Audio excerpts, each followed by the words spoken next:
ওরে ও ভূমি মদিনার ভূমি, ওরে ও মাটি মদিনার মাটি, ওরে ও ভূমি মদিনার ভূমি, ওরে ও মাটি মদিনার মাটি।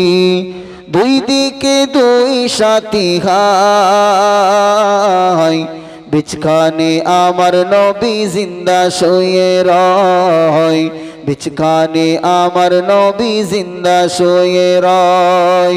ওরে ও মাটি মদিনার মাটি, ওরে ও ভূমি মদিনার ভূমি, দুই দিকে দুই সাথী হায়, বিচখানে আমার নবী জিন্দা শুয়ে রয়, বিচখানে আমার নবী জিন্দা শুয়ে রয়। যেতে যদি পারতাম আমি সোনার মদিনায়, সালাম আমি করতাম গিয়ে নবীজি রওজায়। একটু জোরে বলেন সুবহানাল্লাহ, আওয়াজ দিয়ে বলেন সুবহানাল্লাহ। যেতে যদি পারতাম আমি সোনার মদিনায়, সালাম আমি করতাম গিয়ে নবীজি রওজায়। মদিনার ওই ধুলাবালি পাই যদি সামনে আমি, মদিনার ওই ধুলাবালি পাই যদি সামনে আমি, পারলে পারলে পরে মেখে নিতাম সুরমা বলে হায়, বিচখানে আমার নবী জিন্দা শুয়ে রয়।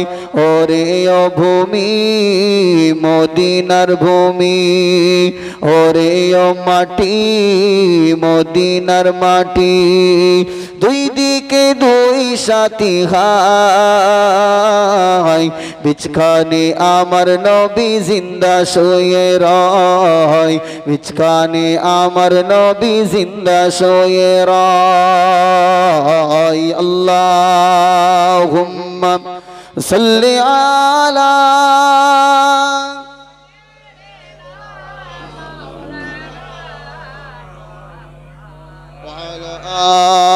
আলি সাইয়্যিদিনা মাওলানা মুহাম্মদ। রওজাতে শুয়ে নবীকে দে যারে যার, পাপে ভরা গোনা ভরা উম্মত আমার। একটু জোরে হলো না, একটু চিল্লে হয় না সুবহানাল্লাহ। রওজাতে শুয়ে নবীকে দে যারে যার, পাপে ভরা গোনা ভরা উম্মত আমার। কিয়ামতের ময়দানে কিয়ামতের দিনে নবী করবেন যে রোনাজারি, কিয়ামতের দিনে নবী করবেন যে রোনাজারি, আল্লাহর দরবারে পড়ে নবী সেজদায়। সুবহানাল্লাহ হবে না? একটু জোরে হবে না? নারে তাকবীর, নারে তাকবীর। কিয়ামতের দিনে নবী করবেন যে রোনাজারি, আল্লাহর দরবারে পড়ে নবী সেজদায়। দুই বিচখানে আমার নবী জিন্দা শুয়ে রয়, বিচখানে আমার নবী জিন্দা শুয়ে রয়। ওরে ও ভূমি মদিনার ভূমি, ওরে ও মাটি মদিনার মাটি, দুই দিকে দুই সাথী হায়, বিচখানে আমার নবী জিন্দা শুয়ে রয়। আল্লাহুম্মা সাল্লি আলা, মহাব্বতের সঙ্গে পড়েন ওয়ালা আলি সাইয়্যিদিনা।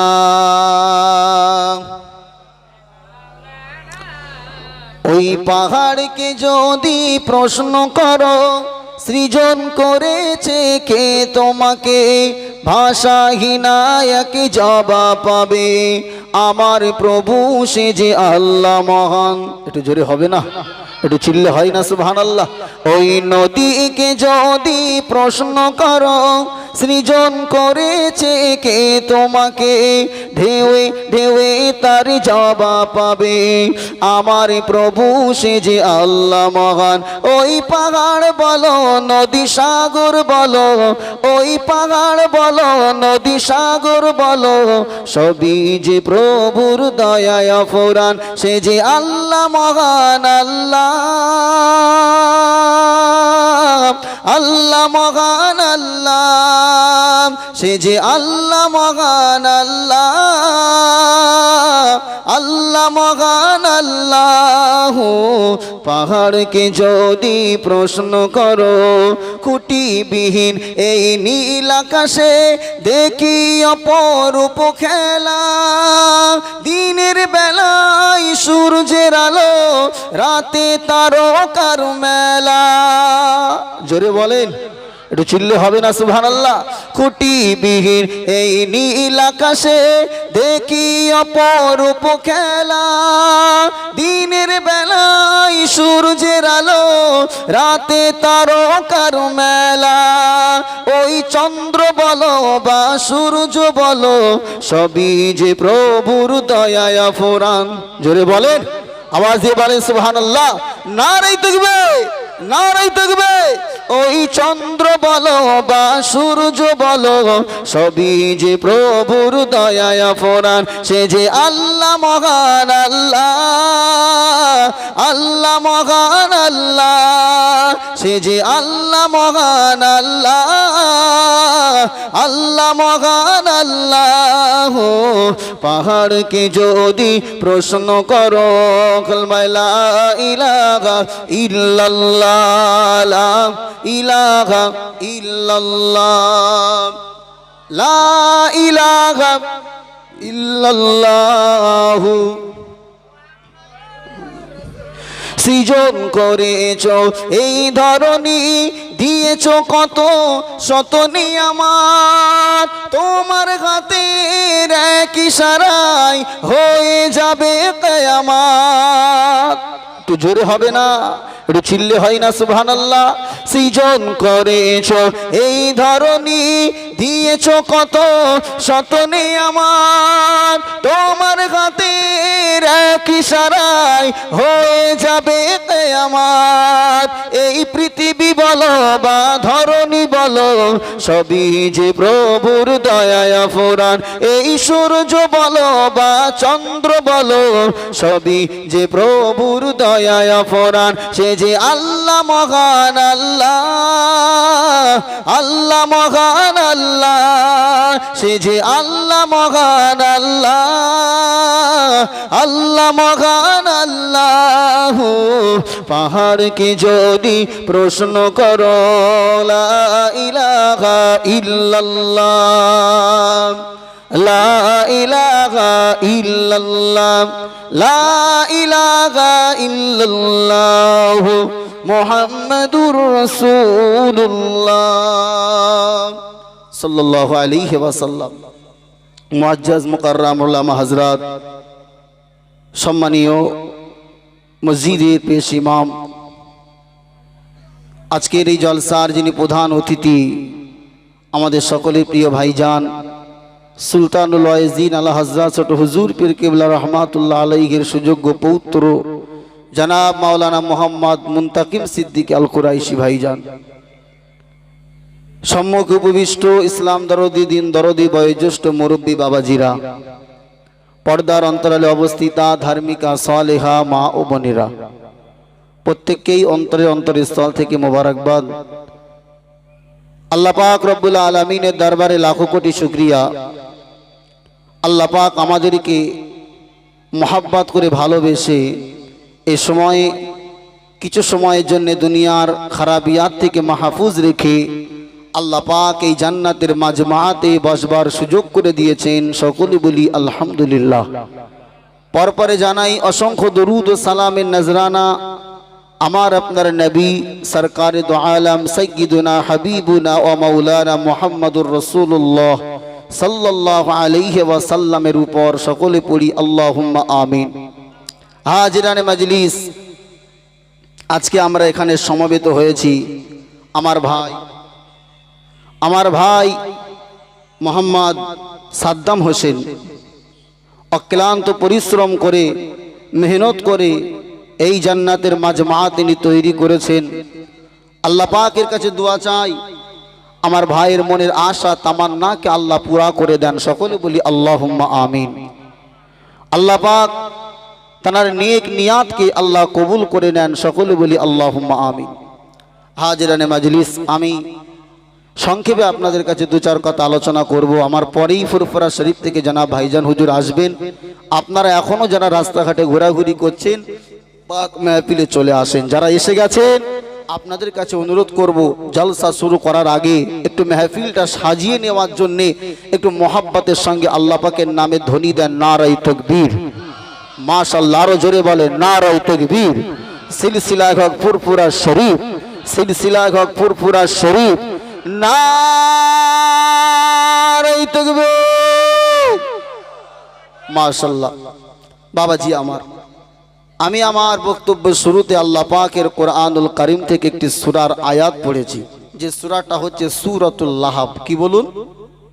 সূরাতুল লাহাব। আপনারা নামাজে নিশ্চয়ই শুনবেন এই আয়াত। আল্লাহ বলেছেন বিসমিল্লাহির রহমানির রহিম, تبت يدا أبي لهب وتب ما أغنى عنه ماله وما كسب سيصلى نارا ذات لهب وامرأته حمالة الحطب في جيدها حبل من মাসাদ। এ নওজওয়ান তরুণীরা, এ রাসূলুল্লাহ দিওয়ানারা, খুব মন দিয়ে কথাটা বুঝবার চেষ্টা করেন। এই সূরাটা আমার আল্লাহ পাক কোরআনের ভিতরে এমনি এমনি আল্লাহ নাজিল করেন নাই। এই সূরা নাজিল হওয়ার পিছনে বেশ কিছু কারণ রয়েছে, বেশ কিছু প্রেক্ষাপট রয়েছে, শানে নুজুল রয়েছে। এ নওজওয়ানেরা, আমার আপনার নবী জনাবে মুহাম্মদুর রাসূলুল্লাহ সাল্লাল্লাহু তাআলা আলাইহি ওয়াসাল্লাম, আমার আল্লাহ পাক তানাকে নবী করে রাসূল করে দুনিয়া জমিনে প্রেরিত করেছিলেন। আল্লাহ পাকের নবী বয়স যখন হয়েছিল 40 বছর, আমার আপনার নবী আল্লাহকে পাওয়ার উদ্দেশ্যে, আল্লাহকে পাওয়ার জন্য তার ঘরকে ছেড়ে দিয়ে মক্কা শরীফের গারে হীরার উপরে আমার আল্লাহ পাকের ইবাদত বন্দেগীতে মগ্ন ছিলেন। এ নওজওয়ান তরুণেরা, এমন তো অবস্থায় আল্লাহ পাকের পক্ষ থেকে আল্লাহর ফেরেশতা হযরত জিবরিল আমিন আলাইহিস সালাতু ওয়াস সালাম নবী আমার আল্লাহ নবীর কাছে জিবরিল আমিন চলে আসলেন।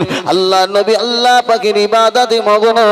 হযরত জিবরিল আমিন এসে বললেন, ইয়া রাসূলুল্লাহ, ইয়া হাবিবাল্লাহ, হুজুর, ইয়া মুহাম্মদ করা, হে মুহাম্মদ আপনি পড়ুন।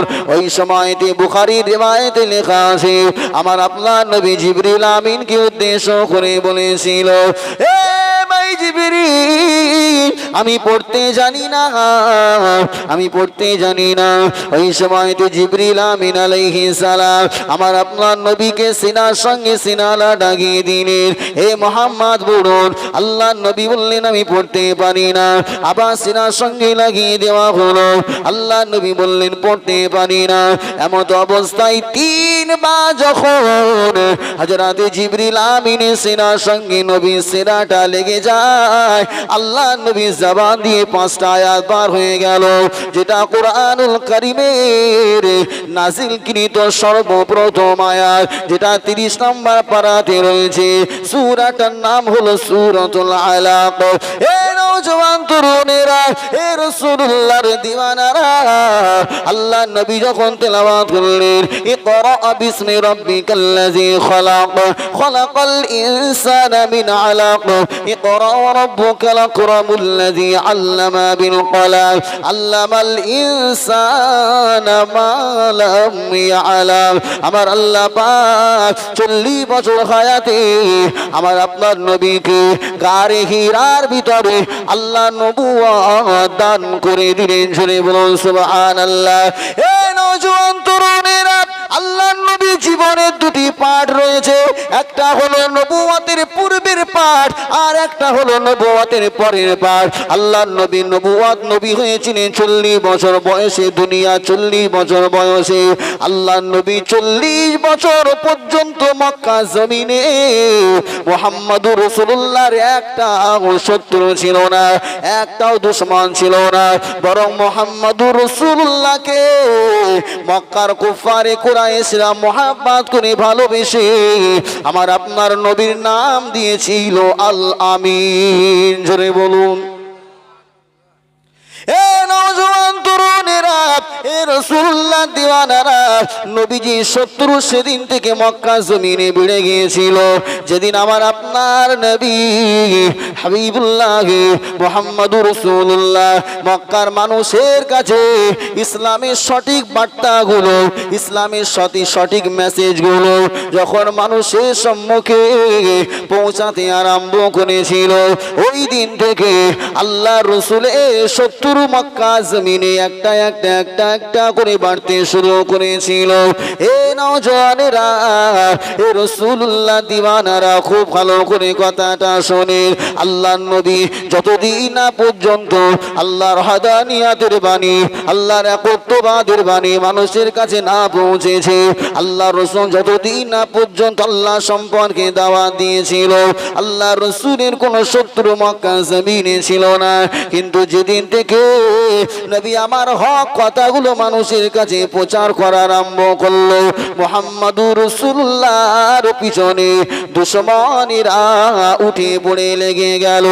এ রাসূলুল্লাহ দিওয়ানারা, এখান থেকে আমাকে আপনাকে শিক্ষা নিতে হবে, দুনিয়া জমিনে সেই সমস্ত বক্তাদের কোনো শত্রু নাই, দুনিয়া জমিনে সেই সমস্ত বক্তাদের কোনো দুশমন নয় যারা মানুষের কাছে হক কথাগুলো তুলে ধরে না, ওদের ওয়াজ মানুষ শুনতে ভালোবাসে, কোনো সম্পর্ক তাদের সঙ্গে ফাটল ধরে না।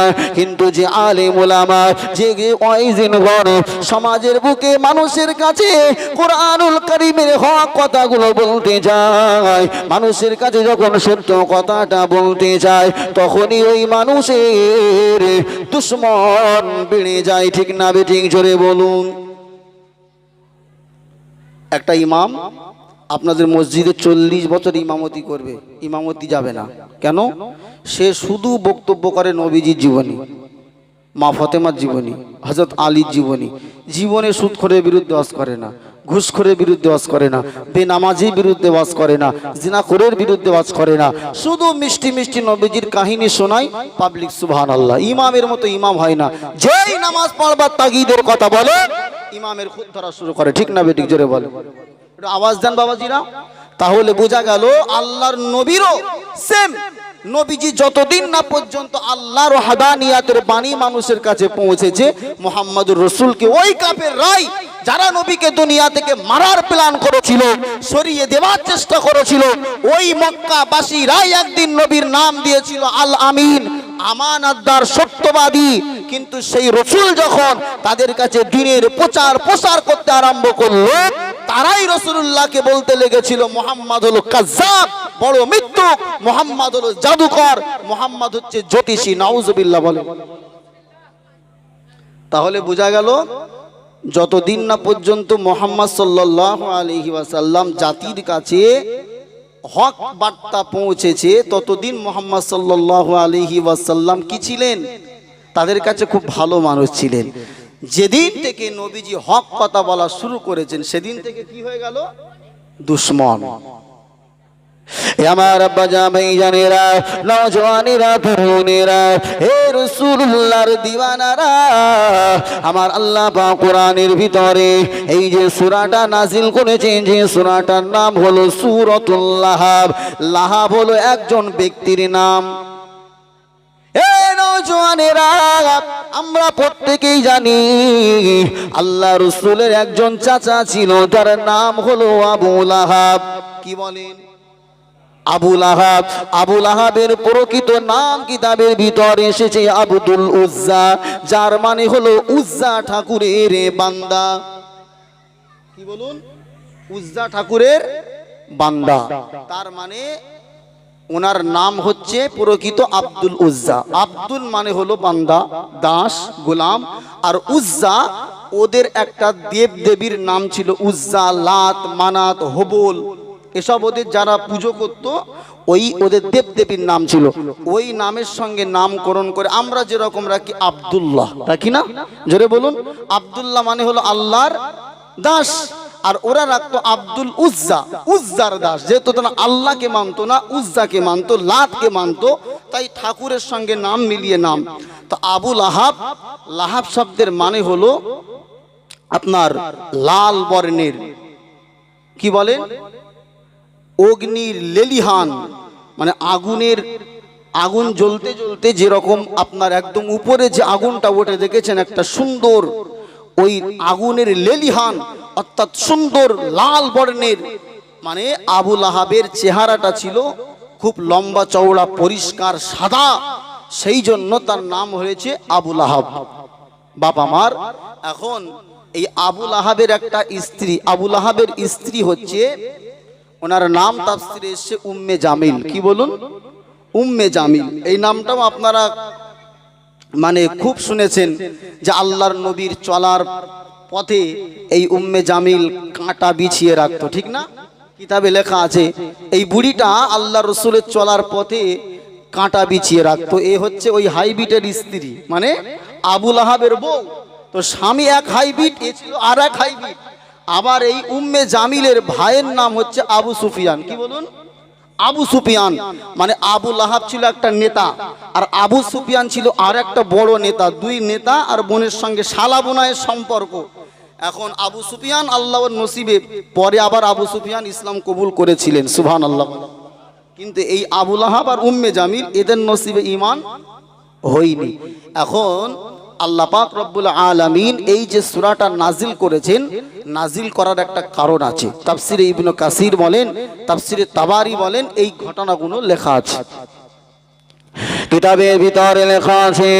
আল্লাহ পাক রব্বুল আলামিন কুরআনুল কারীমে সূরাতুশ শূরার একটা আয়াত যখন নবীর উপরে নাজিল করেছিলেন, হে আমার হাবিব, হে আমার দোস্ত, আমার নবী, ওয়া আনজির আশীরাতাকাল আকরাবিন, ও আমার নবী, আপনি আপনার নিকটবর্তী আত্মীয় স্বজনের কাছে আপনি আমার এই দ্বীনের দাওয়াত পৌঁছে দেন। আল্লাহর নবী কি করছিলেন? গোপনে গোপনে গোপনে গোপনে ইসলাম প্রচার করছিলেন। আল্লাহ পাক বলেন, হাবিব, আপনার নিকট আত্মীয় যারা একদম কাছে, তাদের কাছে আপনি কি করেন? ইসলামটা পৌঁছে দেন। এখন এখন যেরকম ইউটিউব আছে, ফেসবুক আছে, ঠিক না? আমি যদি ঘরের ভিতরে একটা বার্তা দিয়ে দিই, টোটাল পৃথিবীময় এই বার্তাটা ছড়িয়ে যাবে, ঠিক না বেঠিক? একদম একদিনের ভিতরে আল্লাহ চাইলে পুরো পৃথিবীতে একটা মেসেজ পৌঁছানো সম্ভব। এখন ইন্টারনেট রয়েছে, স্যাটেলাইটের মাধ্যমে।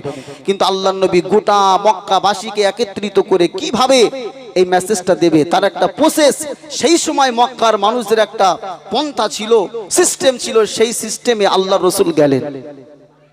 বাবাজি আমার, দেখেন, কাফের হোক, ইহুদি হোক, নাসারা হোক, ইসলাম প্রচার প্রসার করবার ক্ষেত্রে যদি কাফেরদেরও কোনো সিস্টেম আমাদেরকে নিতে হয় তো নেওয়া লাগবে, ঠিক না বেঠিক? অনেকেই এই ইউটিউবের বিরুদ্ধে ওয়াচ করে, দেখেন তার মত তার কাছে, তবে আমার ব্যক্তিগত মত আমি পোষণ করছি। এখন সমাজের বুকে অনেক ফিতনাবাজ আলেম রয়েছে, ঘরের ভিতরে বসে বসে এমন এমন কথা বলছে যাতে করে জাতি বিভ্রান্ত হচ্ছে, জাতি তার কথাটা বিশ্বাস করে নিয়ে পথভ্রষ্ট হচ্ছে। এখন আপনি যদি ওই আলেমের প্রতিবাদ করতে চান তাহলে আপনি কিভাবে করবেন? তাহলে সে যদি ইট দিয়ে আপনাকে মারে, অবশ্যই আপনাকে ইট দিয়ে তাকে ঘায়েল করতে হবে, ঠিক না বেঠিক? কথা বলছেন না কেন? সে একদিনে 50,000 মানুষের কাছে একটা ভুল মেসেজ দিল, আপনি একদিনে 50,000 মানুষের কাছে কিভাবে যাবেন? আপনি বলছেন না আমি মোবাইলে বলবো না, তো কোথায় যাবেন? আপনার দিন আস্তে আস্তে ধ্বংস হয়ে যাবে। কাফেরদের যদিও এটা ইউটিউবটা ওদের নিয়ন্ত্রণে থাকে, তারপরও আজকে ইউটিউবের মাধ্যম দিয়ে এই যারা রাত জেগে জেগে কাজ করে, অনেক এদের উপর বিরক্তি বোধ হয়। আলহামদুলিল্লাহ, একটা সময় এখান থেকে বছর 10 আগে মানুষ ইন্টারনেটে শুধু গান শুনতো, কিন্তু আলহামদুলিল্লাহ মিডিয়ার কারণেই আজকে মানুষ ওয়াজ নসিহত, বিভিন্ন আলেমের গজল, নাত, কোরআনের তেলাওয়াত বিভিন্ন জায়গা থেকে শ্রবণ করতে পারে। জোরে বলেন সুবহানাল্লাহ। তাই আল্লাহ রসুল সেই সময় মানুষের কাছে কিভাবে দ্বীনের দাওয়াত পৌঁছাবে একটা মাধ্যম সিস্টেম মক্কার কাফেরদের ছিল। এখন আল্লাহ নবী যদি সেই পথ অবলম্বন না করতেন, তাহলে আল্লাহ নবী যদি মনে করতেন যে আমি এই সিস্টেম অবলম্বন করব না, তাহলে সম্ভব না। কেন সেই যুগের মানুষ সেই সিস্টেমের উপরেই ছিল। সিস্টেমটা কি? আল্লাহ নবী পাহাড়ের উপরে উঠে গেলেন। আল্লাহ নবী পাহাড়ের উঠে যাওয়ার পরে পাহাড়ের উপরে উঠে গিয়ে আল্লাহ নবী ওই সময় সমস্ত কুফারে কুরাইশদেরকে লক্ষ্য করে একটা ডাক দিয়েছিলেন, ইয়া সবাহা। কি বললেন? ইয়া সবাহা। এখন এইটা ছিল মক্কার মানুষদেরকে একত্রিত করার একটা বাক্য। অর্থাৎ কেউ যদি কোনো রকম কোনো বার্তা বিপদে আপদে পড়তো, তখন ওই পাহাড়ের উপরে গিয়ে এই কথাটা বললে মক্কার মানুষেরা মনে করতো কেউ মনে হয় বিপদে পড়েছে, সবাই একত্রিত হয়ে যেত। আল্লাহ নবী পাহাড়ের উপরে উঠে গিয়ে যখনই ডাক দিলেন ইয়া সাবাহা, সঙ্গে সঙ্গে আল্লাহ নবীর এই কথায় সাড়া দেওয়ার জন্য মক্কার সমস্ত কুফারে কুরাইশ যার কানেতে আওয়াজটা পৌঁছালো, আল্লাহ নবীর এই ডাকে সাড়া দেওয়ার জন্য সবাই ওই পাহাড়ে এসে হাজির হয়ে যায়। তরুণেরা, আমি আগেই বলেছিলাম আল্লাহ নবী যতদিন না পর্যন্ত ইসলামের দাওয়াত মানুষের কাছে পৌঁছেছে, ততদিন পর্যন্ত আল্লাহ নবীর কোনো দুশমন মক্কাতে ছিল না। মক্কাবাসীরা একত্রিত হয়ে আল্লাহ নবীকে যখন পাহাড়ের উপরে দেখতে পেলেন, আল্লাহ নবীকে ডেকে বলল, এ তো দেখছি আমাদের আল আমিন। সুবহানাল্লাহ। নবীকে সবাই মোহাব্বত করতো, এ তো আমাদের আল আমিন। মোহাম্মদ, কি ব্যাপার, তোমার কি হয়েছে? তখনও কিন্তু তারা শত্রু নবীজির করিনি। আল্লাহ নবী সবাইকে একত্রিত করলেন। কিতাবে লেখা আছে ওর ভিতরে ওই হাইব্রিডটাও ছিল। কে বলেন? আবু লাহাব, ও চাচা, নবীজির চাচাও ওই মজলিসে মানে ডাকে সাড়া দেওয়ার জন্য এসে গেছে। আল্লাহ নবীকে ডেকে সবাই বলল, মোহাম্মদ বলো বলো তুমি কি বলতে চাও? ওই সময়তে নবী আমার মক্কার কুফারে কুরাইশ ডেকে বলেছিল,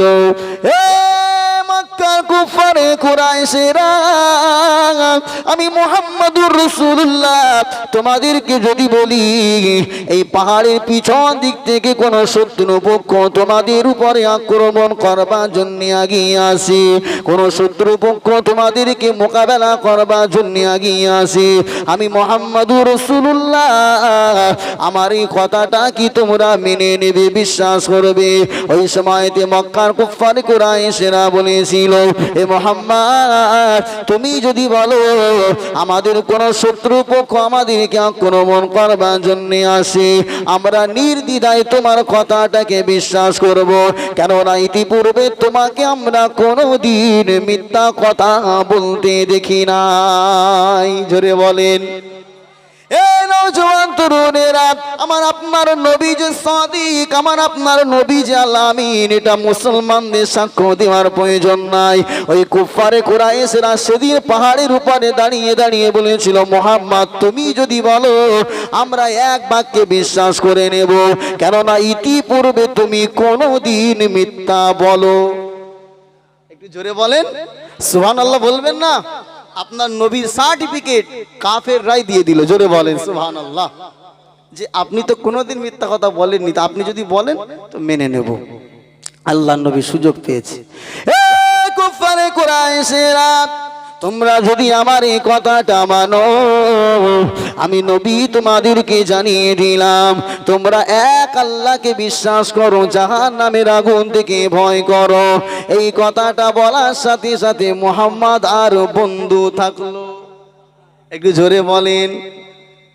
যারাই বলেছিল মুহাম্মদ তুমি যদি বলো বিশ্বাস করে নেব, ওই কুফারে কুরাইশদের ভিতর থেকে সর্বপ্রথম আবু লাহাব পাথরের নুড়িগুলো তুলে মুহাম্মাদের দিকে উঠিয়ে বলল, হে মুহাম্মদ আজ তুমি সারাদিন ধ্বংস হও, সারাদিন তুমি ধ্বংস হয়ে যাও। এই কথাটা বলবার জন্য তুমি আমাদেরকে ডাক দিয়েছো। আবু লাহাব নিজের চাচা হয়ে ভাতিজা বললো, মুহাম্মদ তোমার ধাত আজকে সারাদিন ধ্বংস হয়ে যায়। রাসূলুল্লাহ দিওয়ানারা আল্লাহ রাসূলের উপরে বদদুয়া দিয়েছে আবু লাহাব, আমার আল্লাহ কি আসমান থেকে সহ্য করবে? জোরে বলেন, আরো জোরে বলেন, সহ্য করবে না। কেননা দুনিয়া জমিনে যখনই আল্লাহ রসুলকে নিয়ে কেউ কুমন্তব্য করেছে, আল্লাহ রসুলের আকাশচুম্বী মর্যাদাটাকে কেউ ছোট করতে চেয়েছে, আমার আল্লাহ একদিন ছাড় দিলেও তাকে এমন ধরা ধরেছে দুনিয়া থেকে তাকে বিদায় নিতে হয়েছে। জোরে বলেন সুবহানাল্লাহ, আরো জোরে বলেন সুবহানাল্লাহ। হে নওজোয়ান তরুণেরা, দুনিয়া জমিনে আমরা এখনো দেখতে পাই কিছু কিছু ফিরেঙ্গা হাইবি বেঈমান রয়েছে, যারা মুসলিম নামের কলঙ্ক, যারা মুসলিম নামের কলঙ্ক, নাম তাদের মুসলমান, অথচ আল্লাহর রসুলের জীবন চরিত্র নিয়ে তারা আঙুল তোলে, আল্লাহ নবীর উত্তম চরিত্র নিয়ে তারা বাজে মন্তব্য করে। হে রাসূলুল্লাহর দিওয়ানারা, তারা মনে মনে ভাবে মুহাম্মাদুর রাসূল যদি সত্য নবী হয় তাহলে এত বাজে বাজে বাজে বাজে কথা বলবার পরেও কেন আমাদের উপরে বিপদ নেমে আসে না? কেন বিপদ নেমে আসে না? ওরে হাইবি শুনে রেখে দে, আমার আল্লাহ সঙ্গে সঙ্গে কোনো অ্যাকশন নেয় না, বান্দাকে শুধরানোর টাইম দিয়ে দেয়। এই জন্য মনে ভাবিস না আমার আল্লাহ কমজোরি হয়ে গেছে, ঠিক না বেটি? কেন বলছি শোনেন, আল্লাহ পাক খুব ভালো করে বোঝেন। যখন নবীর উপরে আবু লাহাব বলল যে মোহাম্মদ আজকে সারাদিন তোমার হাত ধ্বংস হয়ে যাক, তুমি বরবাদ হয়ে যাও, আল্লাহ পাক সঙ্গে সঙ্গে কোরআনের আয়াত নাজিল করেছিলেন, তাব্বাত ইয়াদা আবি লাহাব। জোরে বলেন সুবহানাল্লাহ। আল্লাহ বলল, এই আবু লাহাব তুই আমার হাবিবকে বদদুয়া দিলি, আমি আল্লাহ বলছি যে তাব্বাত, এটা মাজির সিগা, মাজি মানে অতীত। যারা যদি কেউ আলেম থাকেন অবশ্যই বুঝবেন, তাব্বাত এটা হচ্ছে মাজির সিগা। আল্লাহ পাক বলেছেন যে আবু লাহাবের হাত ধ্বংস হয়ে গেছে। জোরে বলেন, ধ্বংস হোক এটাও মানে করা যায়, কিন্তু অক্ষর বাই অক্ষর মানে করলে দাঁড়াই যে আবু লাহাবের হাত ধ্বংস, জোরে বলেন, গেছে, কিন্তু আবু লাহাবের হাত কিন্তু তখনও ধ্বংস হয়নি। এখন এই কথাটা শুনে আবু লাহাব বাড়িতে আসে যে আবু লাহাবের হাত ধ্বংস হোক বা হয়ে গেছে। শুধু আবু লাহাব মুসলমানদের দেখে বলে, কিরে তোদের নবী বলল আমার হাত ধ্বংস হয়ে গেছে, তো কোথায়, আমি তো ভালোই আছি। এরকম করে যেতে যেতে যেতে যেতে একদিন নয় 7 বছর পর আল্লাহ আবু লাহাবের হাত ধ্বংস করেছিল। কত বছর পর? একটু জোরে বলেন। কোরআনে আল্লাহ নাজিল করেছে, তারপরও 7 বছর পর আবু লাহাবের হাত ধ্বংস করেছে। মনে রাখতে হবে, যারা আল্লাহর রসুলকে নিয়ে কুমন্তব্য করেছে 1 বছর 2 বছর 3 বছর, আবু লাহাবকে আল্লাহ যেমন 7 বছরের মাথায় ধ্বংস করেছে, নিশ্চিত মনে রাখো আল্লাহর রসুলের উপরে ওই মন্তব্য করার কারণে আজ যদি তওবা করে ফিরে না আসো, আমাদের বিশ্বাস, আমাদের ইয়াকিন, আল্লাহর পক্ষ থেকে 7 বছরের ভিতরে তোমার উপরে গজব নেমে আসবে। জোরে বলুন ইনশাআল্লাহ, একটু জোরে বলেন ইনশাআল্লাহ। আমি সে মহিলার নাম নেব না, এখন ইউটিউবে নাম দিলে ঝামেলা আছে বাপ। এই যে প্রচার হচ্ছে না, ওর নাম নিলে ওখান থেকে পুরো ইমেল আইডি হ্যাক করে, মানে আউট করে দেবে, পুরো হাইড হয়ে যাবে, ইউটিউবার খুঁজে পাবে না। মানে এমন করে রেখেছে, ওদের নাম বললেও ইউটিউব বন্ধ। নাম নেব না। একটা মহিলা কিছুদিন আগে নবীকে নিয়ে মন্তব্য করেছিল না, আপনারা বলেন, আমি বলবো না, কি বলেন, কি নামটা কি বলেন না, জোরে বলেন। হ্যাঁ আমার ভাই বাবু ঠিক বলেছেন, হ্যাঁ ওর নাম নেওয়া যাবে না, নাম নিলে আবার স্ট্রাইক আসবে ইউটিউবে, সমস্যা আছে। তো বাপ ও বলে এখন ঠান্ডা ঘরে বসে আছে, আমরা এত আন্দোলন করলাম কিছু হলো না, ও খুব বগল বাজাচ্ছে, বলছে কিছুই হলো না। আরে মনে রাখ, আল্লাহ পাক আবু লাহাবকেও একটু সময় দিয়েছিল, মনে রাখতে হবে, ফিরে না আসলে আল্লাহর মাঝ যখন আসবে তখন দুনিয়ার বাইরে চলে যেতে হবে, ঠিক না ঠিক? জোরে বলেন। ওই ফিরাউনটাকে তাকিয়ে দেখেন, বলেছিল আনা রব্বুকুমুল আলা, আমি হলাম বড় খোদা। আল্লাহ তার কথায় আসমান থেকে পানি বর্ষণ করত, কিন্তু শেষ পরিণতি কি হয়েছে? নীল নদীর পানি কাদা ডুবে খেয়ে শেষ পরিণতি মারা গেছে। তাই বগল বাজিয়ে লাভ নাই। আল্লাহ পাক রব্বুল আলামিনের এটা ওয়াদা যে হাবিব ইয়া আইয়ুহার রাসূল বাল্লিগ মা উনজিলা ইলাইকা মির রাব্বিক ওয়া ইল্লাম তাফআল ফামা বাল্লাগতা রিসালাতা আল্লাহু ইয়াসিমুকা মিনান নাস। হাবিব আপনি দুনিয়ার মানুষের কাছে ইসলামের প্রচার করেন, আপনি প্রচার করতে গিয়ে যদি বাধার সম্মুখীন হন, আমি আল্লাহ বলছি ইয়াসিমুকা, ইয়াসিমু হচ্ছে মুজারা সিগা, যার মানে আমি আল্লাহ আপনাকে বাঁচাবো। এবং ভবিষ্যতেও যারা ইসলামের প্রচারক হিসাবে আল্লাহর ওয়াহদানিয়াতের বাণী, আল্লাহর একত্ববাদের বাণী মানুষের কাছে পৌঁছাতে গিয়ে বাধার সম্মুখীন হবে, অর্থাৎ আলেমরা যদি বিপদের সম্মুখীন হয়, বাধার সম্মুখীন হয়, আল্লাহ আসমানি সাহায্য পাঠিয়ে ফারিস্তা পাঠিয়ে দেবে, ওই কোরআনের প্রচারককে আল্লাহ হিফাজত করবেন। জোরে বলুন সুবহানাল্লাহ, আরো জোরে বলুন সুবহানাল্লাহ। সেই ঈমানি সেই পাওয়ার নিয়ে যদি আল্লাহর কোরআনের বাণীর কেউ প্রচার করে, আল্লাহর কসম নবীকে আল্লাহ সাহায্য করেছে, বদরের ময়দানে ফারিস্তা পাঠিয়ে মুসলমানদের বিজয় করেছে। আজও দুনিয়ার জমিনে কোরআন ওয়ালাদের সাহায্য করবার জন্য আবারও যদি দুনিয়ার জমিনে ফারিস্তা পাঠানোর প্রয়োজন আল্লাহর হয়, কসম খুদার আল্লাহ আর দুনিয়ার জমিনে ফারিস্তা পাঠাবে। জোরে বলে, এটা আল্লাহর কথা। আল্লাহ বলে চলা তাহিনু ওয়ালা তাহজানু ওয়া আনতুমুল আলাউনা, বিজয় তোমাদেরই হবে তোমরা যদি মুমিন হয়ে যাও। জোরে বলেন সুবহানাল্লাহ। আসলে এটা আমাদের দোষ, আমরা তো সেই জায়গায় দাঁড়িয়ে নেই, সেই জন্য আল্লাহর সাহায্য আসছে না, ঠিক না ঠিক বাপ? এখন আবু লাহাবের উপরে যখন কোরআনের আয়াত নাজিল হয়ে গেছে, আবু লাহাব বাড়িতে চলে গেছে। কিতাবের ভিতরে লেখা আছে, এই ঘটনাটা সিরাত ইবনে হিশামের ভিতরে লেখা আছে। আমি যেটা এখন বলছি সিরাত ইবনে হিশামের ভিতরে লেখা আছে। ইবনে ইসহাক রাহমাতুল্লাহ আলাইহি তিনি বর্ণনা করেছেন, আল্লাহর নবীর উপরে যখন কোরআনের এই আয়াতটা নাজিল হয়ে যায়, উম্মে জামিল যখন শুনল যে আল্লাহ নাকি বলেছে আবু লাহাবের হাত ধ্বংস হয়ে যাক, এবং অমরাআতু তার বিবিও, আল্লাহ শুধু আবু লাহাবের বলিনি, অমরাআতুহু, ইমরাআতুন মানে হলো বিবি। আল্লাহ বলেছে আবু লাহাবের হাত, আবু লাহাব ধ্বংস হবে, অমরাআতুহু তার বিবিও হবে। সুবহানাল্লাহ বলেন। কারণটা কি? ও কিন্তু নবীর উপরে পাথর ছুড়িনি, কিন্তু এই যে নবী চলার পথে কাঁটা বিছিয়ে দিত, আল্লাহ বলছে ওই হাইব্রিডটাকেও আল্লাহ পাক বলেছে অমরাআতুহু হাম্মালাতাল হাতাব। জোরে বলুন সুবহানাল্লাহ। যে কিনা ওই আগুনের ইন্ধন নিয়ে আসতো, আল্লাহ পাক বলছে ওই মহিলাটাকেও ছাড়া হবে না। এখন এই আয়াত শোনার পরে আমরা, আমাদের মতো তারা তো আর বাঙালি না, তারা আরবি বুঝতো, শুনেই বুঝে ফেলেছে। আমরা তো আরবি বুঝি না, ঠিক না বেঠিক? আরবিতে গালাগালাজ করলেও সুবহানাল্লাহ বলে পাবলিক আছে না নেই অনেকে। আমি যদি সকালকে বলি ইয়া কালবুন, আপনারা তো কিছু বুঝবেন না, বুঝবেন? কালবুন মানে কুকুর, কি বলেন? কুকুর। তা আপনাদেরকে যদি আরবিতে কোনো আলেম গালি দিয়েও বলে দেয়, সুদ দিয়ে আপনারা সুবহানাল্লাহ মারবেন। কেন? আরবি বোঝার ক্ষমতা নেই। কিন্তু আরবের লোকেদের তো এরকম সমস্যা নেই। এখন অনেক হাজি সাহেবরা আরবে যায়, বলে খোকা সব আরবিতে হয়, তো ওই শুধু সূরা ফাতিহা আর আজানটা দেখেছি বাংলায় হয়। মানে এই দুটো ঠিক বুঝতে পারে। আমাদের গ্রাম অঞ্চলেও তো সূরা ফাতিহা শুনি, ওখানে কেউ হয়, আজানটা তো মাশাআল্লাহ একই রকম। বলে খোকা এই দুটোই শুধু বাংলা, আর না সব আরবি, কিছু বুঝি না। বাবা মার এটা নয়। আসলে আরবের মানুষরা আরবি ভালো বোঝে। ওরা যখন বুঝলো, কিতাবের ভিতরে লেখা আছে আবু লাহাবের স্ত্রী উম্মে জামিল এই ঘটনাটা শোনবার পরে, কথাটা শোনবার পরে আল্লাহর নবী মক্কা চত্বরে সাহাবায়ে কেরামদেরকে নিয়ে দাঁড়িয়ে আছেন।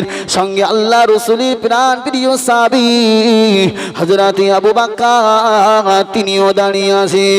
উম্মে জামিল নবীকে মারবার জন্য হাতে করে পাথর নিয়ে নবীর কাছে আসে।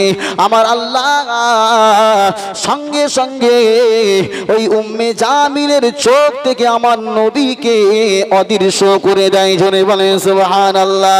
আবু বকরের কাছে এসে উম্মে জামিল বলে, হে আবু বকর, হে আবু বকর, যদি মুহাম্মদ এখানে থাকতো তাহলে এই পাথরের নুড়ি দিয়ে মুহাম্মদকে আমি মারতাম, কিন্তু আল্লাহর নবী ওখানেই দাঁড়িয়ে আছে, উম্মে জামিল দেখতে পাই না। জোরে বলে।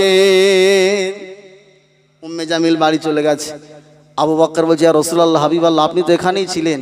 হে বাবা আবু বকর, আল্লাহ আমাকে উম্মে জামিলের চোখ থেকে আল্লাহ হাইড করে রেখেছিল। জোরে বলেন সুবহানাল্লাহ। একটু জোরে বলবেন না? নবীর মুজিজা, এটা ছিল নবীর মুজিজা।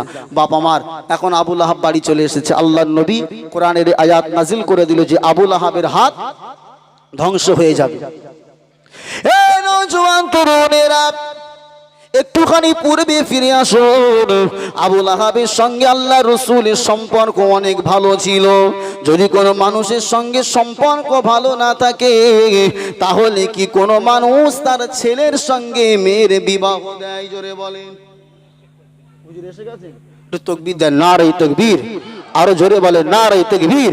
সিলসিলা হক ফুরফুরা শরীফ, সিলসিলা হক ফুরফুরা শরীফ, আওলাদে মুজাদ্দিদুল জামান, আওলাদে মুজাদ্দিদুল জামান, নারে তাকবীর। হুজুর এসছেন, সময় মতো স্টেজে আসবেন, আমি আলোচনা শেষ করবো ইনশাল্লাহ। খুব মন দিয়ে শোনেন। বাবা মার আমি কি বলছিলাম মনে নেই? আর আবু লাহাবের তো বলছিলাম, কি বলছিলাম? যদি কোনো মানুষের সঙ্গে সম্পর্ক ভালো না থাকে, তার সঙ্গে কি মেয়ে বা ছেলের বিবাহকে দেয়? আল্লাহর নবী নবুয়াত, আল্লাহর নবী নবুয়াত পাওয়ার পূর্বে অর্থাৎ নবী হওয়ার আগে আবু লাহাবের দুইজন ছেলের সঙ্গে আল্লাহর নবী দুইজন কলিজার টুকুরি মেয়ের বিবাহ হয়েছিল। কিতাবের ভিতরে লেখা আছে, আবু লাহাবের একটা ছেলের নাম ছিল উতবা, আর একটা ছেলের নাম ছিল উতাইবা। এই নওজওয়ানেরা, আল্লাহর নবীর একজন কন্যার নাম রুকাইয়া, আর একজন নাম হলো উম্মে কুলসুম। এই দুইজন মেয়ের সঙ্গে আল্লাহ রসুলের কলিজার টুকরি দুই কন্যার সঙ্গে আবু লাহাবের দুই ছেলে উতবা উতাইবার বিবাহ হয়েছিল। কিন্তু যেদিন আল্লাহ নবী নবুয়াতের দাবি ইসলামের দাওয়াত মানুষের কাছে দিল, ওই তারিখে আবু লাহাব তার দুই সন্তানকে ডেকে উম্মে জামিল কাছে ডেকে বলল, এ বাবা ছেলে, তুমি যদি মুহাম্মাদুর রাসূলুল্লাহর দুই কলিজার টুকুরিকে যদি তোমরা তালাক না দাও, আমি আবু লাহাব জানিয়ে দিলাম তোমাদেরকে তেজ্য পুত্র করে দেব। হয় মুহাম্মাদের কন্যাকে ছেড়ে দাও, নচেত আমি আবু লাহাব তোমাকে পিতা বলে আর আমি দুনিয়ার মানুষের কাছে পরিচয় দেব না। বাপের কথাতে উতবা উতাইবা আল্লাহ রসুলের কলিজার টুকুরি কন্যাকে তালাক দিয়ে দেয়। কিতাবের ভিতরে লেখা আছে, আল্লাহ নবীর কাছে গিয়ে বলে, মুহাম্মদ, হে মুহাম্মদ, তোমার কলিজার টুকরা দুই মেয়েকে বিদায় দিলাম, তালাক দিলাম। আল্লাহ নবী বলল,